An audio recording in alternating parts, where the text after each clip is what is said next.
Hey you, yeah you who clicked on this video. Thanks for giving our channel a shot. And if you will, please do us the honor of watching the video all the way through. Appreciate it. Now onto the video.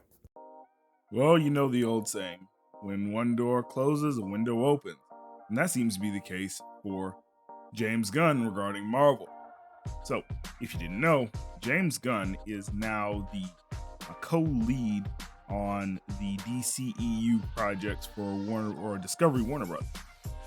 Now, this is interesting because up until this point, James Gunn had been one of the architects for Phase 3 and 4 of Marvel's Cinematic Universe, but that got killed in 2018 when James Gunn was unceremoniously fired, but then brought back to do Guardians of the Galaxy 3. So let me give you all some backstory on this so you'll understand. So let's get into it.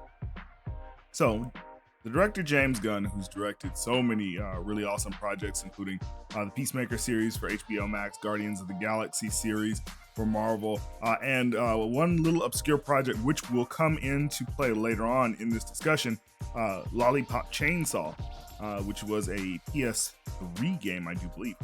Well, anyway, so James Gunn was basically canceled for some, let's say, spicy tweets that he had made years and years ago. And because of this, Marvel decided in its infinite wisdom, under the leadership of Kevin Feige and Bob Iger in particular, that they were going to fire him. Well, you see, this created problems. For one, James Gunn made people care about the Guardians of the Galaxy. Now, if you don't know anything about comics, you'd understand that the Guardians of the Galaxy is a D-list team at best, especially before the Marvel Cinematic Universe. And with that being said, James Gunn's love of the second team of Guardians of the Galaxy, not the first, that's important. Second team of Guardians of the Galaxy is what really pushed that film forward, and his devotion to the source material. Now, it impressed Marvel so much that prior to his firing, he was going to be a co-architect in where Marvel would be going post-Endgame. So, post-Endgame, James Gunn had a very large galactic storyline planned out. And because of this galactic storyline, we were going to see a Marvel Cinematic Universe that we actually deserve, rather than Phase 4 of the MCU, which is what we got. Now, that being said, fast forward, James Gunn's contract is pretty much complete. He's already finished the filming of Guardians of the Galaxy Volume 3. He's done his Guardians of the Galaxy Christmas special, so he's pretty much done at Marvel. But when the Discovery takeover happened and David Zaslav started making a whole bunch of changes to DC on film, in particular firing the old regime, which was a fantastic decision, by the way, firing Ann Sarnoff, letting go of Walter Hamada, just letting go of all the garbage that was holding DC back from being a true competitor to Marvel. They, in a masterstroke, hired James Gunn to basically be the co-lead of DC on film, similar to what Kevin Feige is for Marvel, executive producer. So he'll be helping call all the shots as to where DC on film goes. Now, for Warner Brothers Discovery, this is great because now they have somebody that has inside track knowledge on how Marvel operates and how to tell a story, and has the talent to do so effectively, which we've seen him do, especially with obscure characters. He did so in his The Suicide Squad film, which we reviewed. That'll be linked if you don't see it, probably down here somewhere. But we did that, and we've been covering a lot of James Gunn's projects. His take on Peacemaker, another character which nobody cared about, which we have reviewed. That'll probably be linked down here. Yeah, I think down here is appropriate. So we saw that James Gunn has the ability not only to tell an effective story, which is engaging, but also to meld different elements of comedy, action, music, and meld these together in an experience which most people find enjoyable. So what does James Gunn get out of this? Well, James Gunn is going to get sweet, piping hot revenge on Marvel's ass.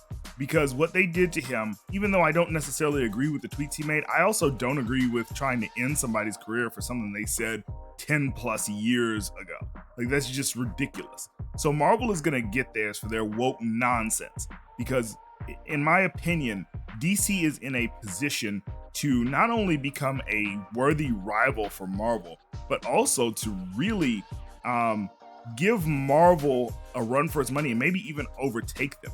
Because what you don't understand is something that I've been saying for years about DC, and it's something that they've always had over Marvel. And what they have over Marvel is that they own all of their characters outright. Now, this comes into play because what Marvel has done, and some of the decisions that are woke indeed, have actually been rights issues.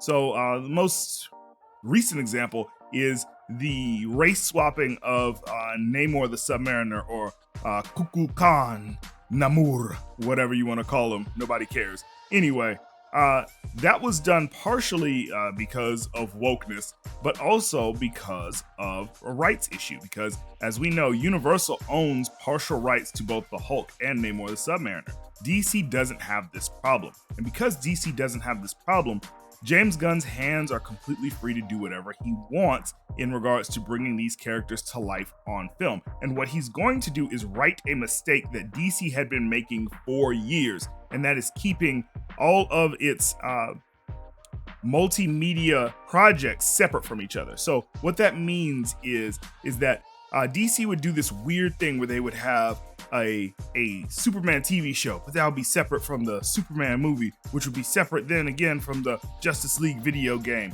And none of these things really coalesced into a truly shared universe. But according to Bounding Into Comics, that is going to be changing. So I'll read directly from Bounding Into Comics now. So what was said was, and this was in a tweet, actually this was a reply, the original tweet says, "Are you and your partner planning to give more DC characters TV shows that'll add to the story for the DCEU?" Well, James Gunn's reply is yes, most definitely. The DCEU will be connected across film and TV. So we see that he is going to basically fix something that was wrong a long time ago. And he also plans to do this across video games, which is something that was also said by Peter Safran and also David Zaslav. So we see that this is going to go in a really cool direction. And with that being said, this is going to be, I think, the turning point for DC, because this is no longer DC's game to win, but more so Marvel's game to lose. With Phase 5 about to start, I think, with the upcoming Ant-Man Quantumanium, I think is the name of it. Yes. We're not going to get very much different from what Phase 4 was. And with that being said, that David Zaslav has decided that he wants to make movies that actually appeal to everybody and thus will make money. Now, Black Adam, that didn't make money. That is a step in the right direction, bringing Henry Cavill back, bringing a lot of the people from the Snyderverse back, but without Zack Snyder's, let's say, darker tone, I think will be a wonderful idea. I would really be really happy if a lot of people were brought back from the Snyderverse, including people like, and I know this is going to rub some people the wrong way, but I really want to see Mr. Fisher brought back as Cyborg. Yeah, you heard me say it.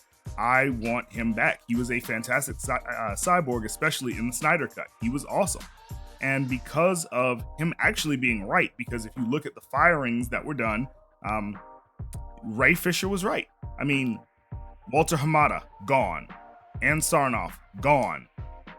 Zack Snyder, gone. Toby Emmerich, gone. All the people that he had big complaints about, that he said were not only doing him, but the rest of the talent wrong, are gone. And I really feel like James Gunn is the person that's going to bring DC victory. But you know what? Let me know what you guys think about this. If you're excited to see a synergy between animation, television, movies, and video games from the DCEU, or whether you think, hey, this is a pipe dream, you're getting too excited, you're a DC fanboy, Marvel will always be on top no matter what woke crap they put out. Let us know in the comments section below, and we'll see you on the next one. 8-Bit Heroes out. Peace. If you'd like to get a shout out on the channel, then hit that like button, maybe share it with a couple of friends, and do us the biggest honor of all, and subscribe to the channel so you can join the 8-Bit Heroes family. And while you're at it, hit that bell icon so you can be notified when our new videos come out.